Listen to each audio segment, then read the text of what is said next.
Hello friends, this is Poonam and welcome to Subira study points. तो friends, आज हम discuss करेंगे DSSSB PRT पार्ट बी में जो कोर्स 501 है उसका ब्लॉक फर्स्ट और ब्लॉक फर्स्ट की सेकेंड यूनिट को डिस्कस करेंगे। एंड इसकी जो फर्स्ट यूनिट है उसको हमने पिछले वीडियो में डिस्कस कर लिया था। तो चलिए फ्रेंड्स, शुरू करते हैं। उससे पहले यदि आप चैनल पर नए हैं तो चैनल को सब्सक्राइब कर लें, साथ ही बेल आइकन भी प्रेस कर लें ताकि आने वाली सभी वीडियो की नोटिफिकेशन आप लोगों को मिलती रहे। एंड पिछले वीडियो में हमने जो भारतीय शिक्षा प्रणाली फर्स्ट है उसको डिस्कस किया था, जहाँ पर हमने बात की थी कि स्वतंत्रता से पूर्व भारत की जो शिक्षा प्रणाली है वो कैसी थी, और आज बात करेंगे स्वतंत्रता से बाद की। तो चलिए फ्रेंड्स, यहाँ पर सबसे पहले देखते हैं राधा कृष्णन आयोग, जो कि 1948 में बना था और इसका एक अन्य नाम भी है विश्वविद्यालय शिक्षा आयोग।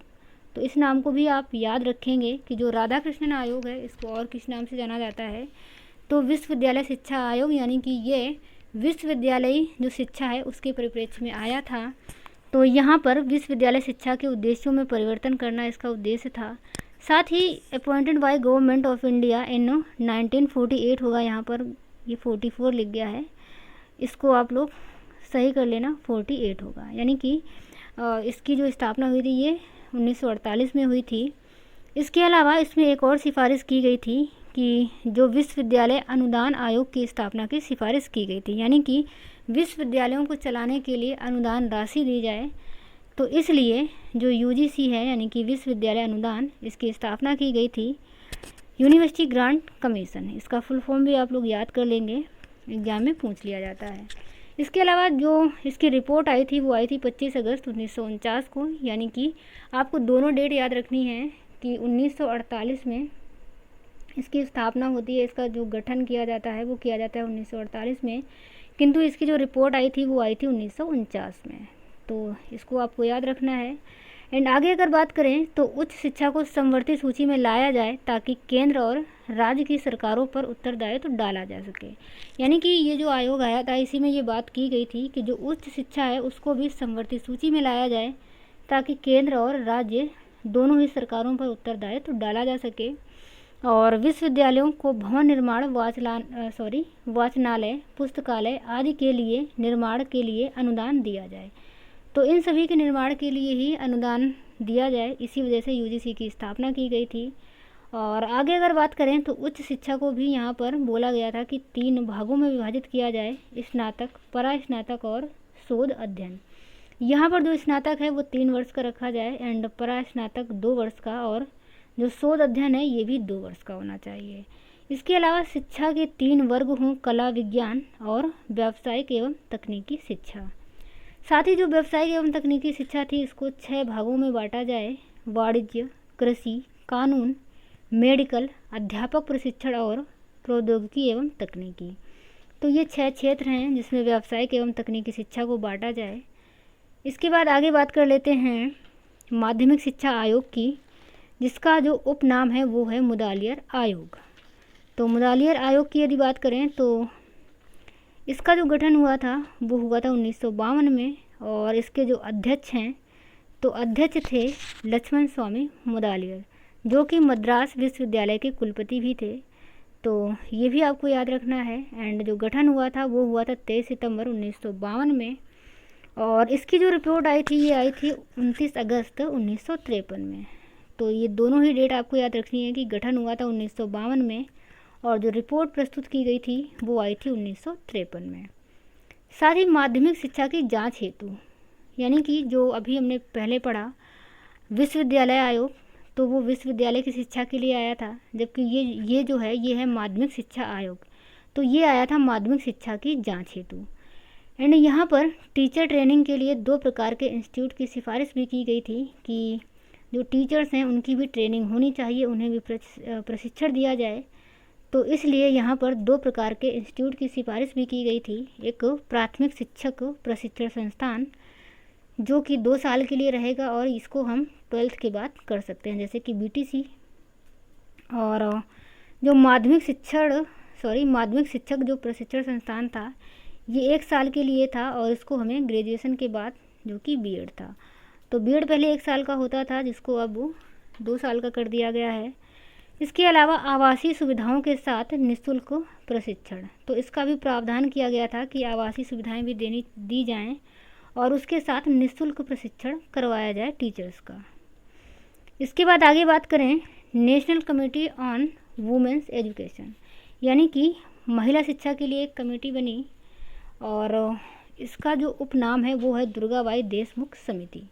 तो यहाँ पर महिला शिक्षा की बात हुई थी, इसकी जो अध्यक्ष हैं वो दुर्गाबाई देशमुख ही थी। तो यहाँ पर महिलाओं की शिक्षा पर एक राष्ट्रीय समिति बनी 1958 में और इसकी जो रिपोर्ट आई थी ये आई थी 1959 में। और आगे अगर बात करें तो यहाँ पर समान शिक्षा की बात की गई थी, गर्ल्स एंड बॉयज़, मतलब कि जो गर्ल्स हैं उनको भी समान शिक्षा मिलनी चाहिए। और इसके अलावा मिडिल स्कूल पर सह शिक्षा, किंतु हाई स्कूल स्तर पर गर्ल्स के लिए अलग से विद्यालय बनवाया जाए, यानी कि जो शुरुआती शिक्षा है वहाँ पर सह शिक्षा दी जाए। सह शिक्षा से मतलब है कि लड़के और लड़कियाँ साथ में पढ़ेंगे, किंतु हाई स्कूल स्तर पर जो लड़कियाँ हैं उनके लिए अलग से विद्यालय बनवाया जाए और साथ ही लड़कियों के अनुकूल विविध पाठ्यक्रम की व्यवस्था की जाए, यानी कि जो लड़कियों के लिए अनुकूल हो ऐसे विभिन्न पाठ्यक्रम चलाए जाएं। साथ ही महिला शिक्षकों का प्रशिक्षण भी करवाया जाए एंड रोजगार भी दिया जाए, यानी कि जो महिलाओं की शिक्षा है वो ऐसी शिक्षा होनी चाहिए ताकि महिलाएं शिक्षा प्राप्त करने के बाद रोजगार भी प्राप्त कर सकें। उसके बाद हम देख लेते हैं यहाँ पर अगला आयोग कोठारी आयोग। तो ये आयोग काफ़ी इम्पोर्टेंट है और इससे जो KVS एग्ज़ाम अभी हुआ था उसमें बहुत ज़्यादा क्वेश्चन इससे भी पूछे गए थे, तो ये काफ़ी इम्पोर्टेंट है। और इसका जो अन्य नाम है वो है शिक्षा आयोग एंड इसके जो अध्यक्ष थे वो थे DS कोठारी और इसका गठन हुआ था 1964 में। एंड इसके अलावा इसमें ये बात बोली गई थी कि जो शिक्षा है वो ऐसी होनी चाहिए जो सामाजिक संरचना का निर्माण करे और साथ ही यहाँ पर लोगों को नेशनल डेवलपमेंट में भागीदार बनाना इनकी रिपोर्ट का आधार रहा था, यानी कि जो राष्ट्रीय विकास है उसमें लोगों को भागीदार बनाना, इस आधार पर इनकी रिपोर्ट दी गई थी।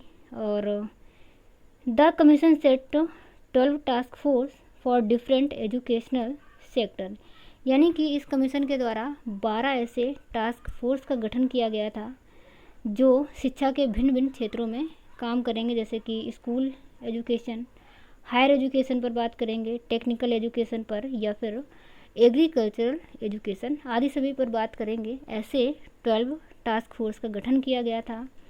इसके अलावा यहाँ पर विज्ञान एक बुनियादी घटक, यानी कि विज्ञान को एक बुनियादी घटक बोला गया और साथ ही सात कार्य समूह बनाए गए और व्यावसायिक शिक्षा पर भी बात की गई थी। इसके अलावा इंट्रोड्यूसिंग SUPW, तो इसको इंट्रोड्यूस किया गया था इस आयोग में SUPW को और ये क्वेश्चन पूछा हुआ गया है प्रीवियस ईयर में, तो ये इम्पोर्टेंट है, इसको आप लोग याद रखेंगे कि जो SUPW है इसको इंट्रोड्यूस किस आयोग के द्वारा किया गया था। इसके अलावा सामूहिक विद्यालय प्रणाली, यानी कि कॉमन स्कूल सिस्टम जिसे CSS कहते हैं, तो इसको 10+2+3 के आधार पर रखा जाए, जो कि अभी तक चल रहा था। जो अभी न्यू एजुकेशन पॉलिसी आई है 2020, उससे पहले तक यही व्यवस्था थी। अब जाके जो न्यू एजुकेशन पॉलिसी है 2020 उसमें ये चेंज हुआ है। इसके अलावा जो CSS है इसको 10 वर्ष में लागू करना और साथ ही फ्री एजुकेशन ऑल, यानी कि सभी के लिए जो एजुकेशन है वो फ्री में दी जाए और विश्वविद्यालयों में वैज्ञानिक और तकनीकी अनुसंधान की भी व्यवस्था की जाए, यानी कि जो विश्वविद्यालय हैं वहाँ पर वैज्ञानिक और तकनीकी अनुसंधान का जो कोर्स है उसको करवाया जाए और साथ ही दुनिया के धर्मों के बारे में भी जानकारी देना, यानी कि धर्मों के बारे में भी जानकारी देनी है, जागरूकता फैलानी है जो भी विभिन्न धर्म हैं विश्व के। और मौन ध्यान के लिए समूह, यानी कि मौन ध्यान पर भी बात करी जाए और गुणवत्तापूर्ण शिक्षा, यानी कि जो शिक्षक हैं तो शिक्षा कैसे हों जो गुणवत्तापूर्ण शिक्षा उपलब्ध करवाएं बच्चों को। साथ ही यहाँ पर 3 लैंग्वेज फार्मूला की भी बात की गई थी और इसके अलावा प्राथमिक स्तर पर जो भाषा है वो मातृभाषा होनी चाहिए और माध्यमिक स्तर पर क्षेत्रीय भाषाएं होनी चाहिए। तो ये कुछ इम्पोर्टेंट चीज़ें थीं इस आयोग की जो कि आपको याद रखनी है।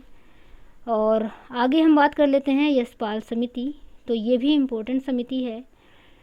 एंड राष्ट्रीय सलाहकार समिति, इसका जो अन्य नाम है वो है राष्ट्रीय सलाहकार समिति, और इसके जो अध्यक्ष हैं वो प्रोफेसर यशपाल थे। और इसी में बात की गई थी कि जो शिक्षा है वो बिना बोझ की होनी चाहिए, यानी कि लर्निंग विदाउट बर्डन। बच्चों को हमें बिना बोझ के पढ़ाना है, बच्चों का जो शैक्षिक बोझ है उसको हमें कम करना है। और साथ ही discouraged competition and encouraged group activity, यानी कि जो कंपटीशन है उसको हमें यहाँ पर हतोत्साहित करना है, मतलब बच्चों में कंपटीशन की भावना उत्पन्न नहीं करनी है, प्रतियोगिता की भावना को नहीं बढ़ावा देना है, बल्कि यहाँ पर जो ग्रुप एक्टिविटी है उसको हमें यहाँ पर बढ़ावा देना है। और यहाँ पर बच्चों की शिक्षा के लिए कोई परीक्षा नहीं लेनी है, और साथ ही बच्चों को रोज़ाना घरों तक किताबें ले जाने की ज़रूरत नहीं, मतलब जो बच्चे हैं, क्योंकि छोटे छोटे बच्चे होते हैं और बैग में बहुत सारी किताबें ना ले जाएं, इस वजह से ये बोला गया था कि बच्चों को रोज़ाना घरों तक किताबें ले जाने की ज़रूरत नहीं है। नो हैवी बैग, जो कि रोटेशन बेसिस था, यानी कि जो बुक्स हैं वो बच्चे स्कूल में ही रख सकते हैं और दूसरे दिन आकर के फिर से पढ़ाई शुरू कर सकते हैं। और आगे अगर बात करें तो प्राइमरी क्लास में बच्चों को होमवर्क नहीं देना था। साथ ही जो उच्च प्राइमरी की क्लासें थी, यानी कि अपर प्राइमरी की, तो वहाँ पर बच्चों को होमवर्क देना था, लेकिन वो बुक्स पर आधारित नहीं होना चाहिए। यानी कि गैर पाठ्यक्रम से मतलब है कि बच्चों को ऐसा होमवर्क देना है जो उनके आसपास की चीज़ों से जुड़ा हुआ हो, यानी कि बुक पर आधारित ना हो। ऐसा होमवर्क बच्चों को देना है, जबकि प्राइमरी के जो बच्चे हैं उनको होमवर्क देना ही नहीं है। और अपर प्राइमरी वाले बच्चों को देना है, वो भी गैर पाठ्यक्रम। वास्तविक जीवन की स्थितियों पर आधारित पाठ्य पुस्तकें होनी चाहिए। और इसके अलावा जो इतिहास का पाठ्यक्रम है 6 to 8, वहाँ पर स्वतंत्रता संग्राम और स्वतंत्रता के बाद की बातें होनी चाहिए, यानी कि जो हिस्ट्री है बच्चों को जो पढ़ानी है 6 से 8 तक के, तो उनको स्वतंत्रता संग्राम के बारे में और स्वतंत्रता के बाद के बारे में जानकारी देनी है। इसके अलावा शिक्षा समितियों की भी बात की गई थी, जो गांव, ब्लॉक और ज़िला स्तर पर बननी चाहिए, यानी कि गांव, ग्राम स्तर पर, ब्लॉक स्तर पर और ज़िला स्तर पर बनाई जाएं। शिक्षा समितियों की भी बात की गई थी। और आगे बात कर लेते हैं नेशनल पॉलिसी ऑफ एजुकेशन। यहाँ पर 1968 की बात करेंगे पहले। तो जो राष्ट्रीय शिक्षा नीति 1968 की है, ये कोठारी आयोग की संस्तुतियों पर आधारित थी। तो इसको आपको याद रखना है कि जो राष्ट्रीय शिक्षा नीति 1968 है, ये किसकी संस्तुतियों पर आधारित थी? तो ये थी कोठारी आयोग की संस्तुतियों पर। साथ ही 14 वर्ष तक निःशुल्क एवं अनिवार्य शिक्षा दी जाए, और अध्यापकों की स्थिति, परिलब्धियां और शिक्षा की भी बात यहाँ पर की गई थी, यानी कि जो अध्यापकों की स्थिति है उस पर बात की गई थी, उनकी उपलब्धियां और उनकी शिक्षा, इन सभी चीज़ों को सुधारा जाए, इन सभी में सुधार लाया जाए। और साथ ही भाषाओं के विकास की यदि बात करें तो यहाँ पर भी त्रिभाषा सूत्र की बात की गई थी। और सभी वर्गों के लिए शैक्षिक अवसरों की समानता, यानी कि कोई भी वर्ग शिक्षा से वंचित ना रहे, सभी वर्गों को समाहित करना है, सभी वर्गों को शिक्षा देनी है, सभी को शैक्षिक अवसरों की समानता मिलनी चाहिए। साक्षरता और प्रौढ़ शिक्षा प्रसार, यहाँ पर साक्षरता की बात की गई थी, यानी कि कोई भी निरक्षर ना रहे, सभी को साक्षर करना है। तो इस वजह से यहाँ पर प्रौढ़ शिक्षा का भी प्रसार किया गया था, यानी कि प्रौढ़ों को भी हमें शिक्षित करना है ताकि जो साक्षरता है उसको बढ़ाया जा सके। एंड निरक्षरता को कम करना और टेक्निकल एंड वोकेशनल एजुकेशन को सेकेंडरी लेवल पर देने की बात यहाँ पर की गई थी। इसके अलावा कम लागत वाली पाठ्य पुस्तकें जो high quality and low cost per होनी चाहिए, यानी कि जो बुक्स हैं वो कम लागत वाली हों, लेकिन जो उनकी क्वालिटी है वो अच्छी होनी चाहिए और कीमत कम होनी चाहिए। साथ ही यहाँ पर गेम्स एंड स्पोर्ट्स की भी बात की गई थी, फिजिकल फिटनेस के लिए। और अंशकालिक शिक्षा और पत्राचार, यानी कि पार्ट टाइम एजुकेशन। तो अंशकालिक से मतलब है कि आप कुछ कर रहे हैं उसके साथ साथ अपनी पढ़ाई भी जारी रखें। तो ऐसा एक कोर्स तैयार किया जाए जिससे कोई अंशकालिक शिक्षा प्राप्त कर सके, जो कि पूर्णकालिक पाठ्यक्रम के जैसा ही होना चाहिए, यानी कि फुल कोर्स के जैसा ही होना चाहिए। एंड इसके अलावा राष्ट्रीय एकीकरण की भी बात यहाँ पर की गई थी। और आगे बात कर लेते हैं राष्ट्रीय शिक्षा नीति जो 1986 की है, और इसको मॉडिफाई भी किया गया था 1992 में, यानी कि इसमें संशोधन हुआ था 1992 में। तो इसकी यदि बात करें तो इसकी जो सामान्य शैक्षिक संरचना थी वो थी 10+2+3 की। और राष्ट्रीय शिक्षा नीति जो 1986 है, ये 10 सामान्य मूल्य तत्वों के साथ राष्ट्रीय पाठचर्या की रूपरेखा बनाई गई थी। इसके अलावा सभी के लिए समान शैक्षिक अवसर की बात यहाँ पर भी की गई थी और प्रौढ़ शिक्षा को बढ़ावा देना, यानी कि प्रौढ़ों को भी शिक्षित करना है, तो प्रौढ़ शिक्षा को भी बढ़ावा देने की बात यहाँ पर की गई थी। और साथ ही ऑपरेशन ब्लैक बोर्ड फॉर यूईई, यानी कि जो ऑपरेशन ब्लैक बोर्ड है इसकी स्थापना की गई थी, इसकी शुरुआत की गई थी, वो भी किस लिए, यूईई से मतलब है कि शिक्षा का सार्वभौमिकरण करने के लिए, और शिक्षा में वैज्ञानिक और तकनीकी विकास भी किया जाए। इसके अलावा अधिगम के न्यूनतम स्तर, यानी कि जो शिक्षा है वो न्यूनतम स्तर से शुरू की जाए, तो अधिगम के न्यूनतम स्तर की भी बात यहाँ पर की गई थी।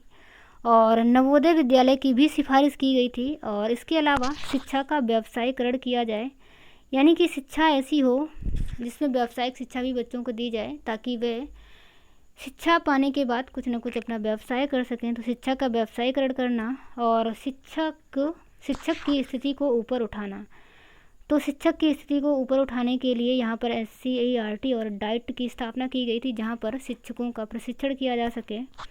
और साथ ही शिक्षक में जवाबदेही भी होनी चाहिए, इसकी भी बात यहाँ पर की गई थी।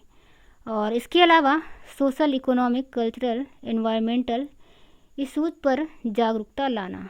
तो जो भी सामाजिक, आर्थिक या सांस्कृतिक या फिर पर्यावरणीय मुद्दे हैं उन पर जागरूकता लाने की भी बात की गई थी यहाँ पर।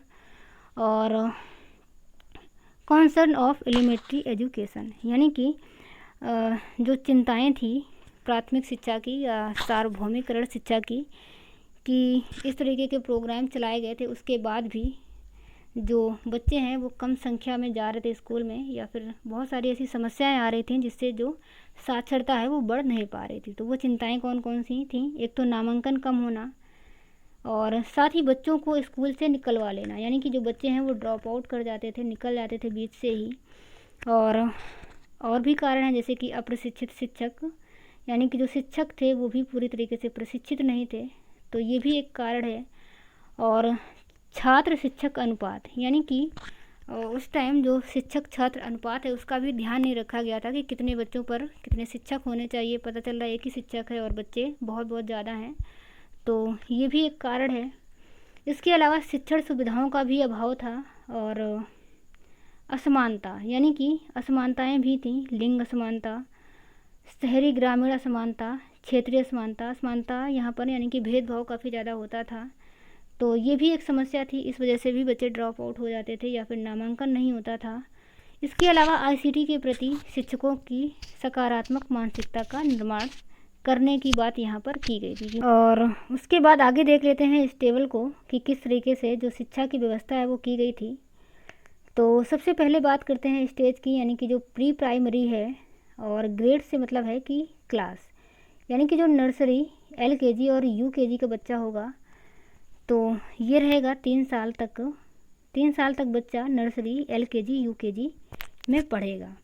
और एज लेवल से मतलब है कि ये 3 से 6 साल, यानी कि 3 साल से बच्चा जाना स्टार्ट करेगा और 6 साल तक वह UKG तक पढ़ चुकेगा। उसके बाद लोअर प्राइमरी की बात करें, जो कि 1 से 5 तक रहेगा, और यहाँ पर लेंथ ऑफ प्रोग्राम, यानी कि ये 5 साल तक चलेगा, और यहाँ पर बच्चा 6 से 11 वर्ष तक रहेगा।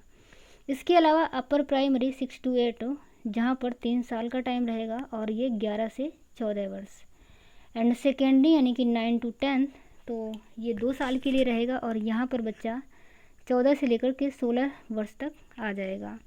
और जो हायर सेकेंडरी है, यानी कि 11th and 12th, तो ये भी 2 साल के लिए होगा, और यहाँ पर बच्चा जो है वो 18 साल का, यानी कि 16 से 18 तक का हो जाएगा।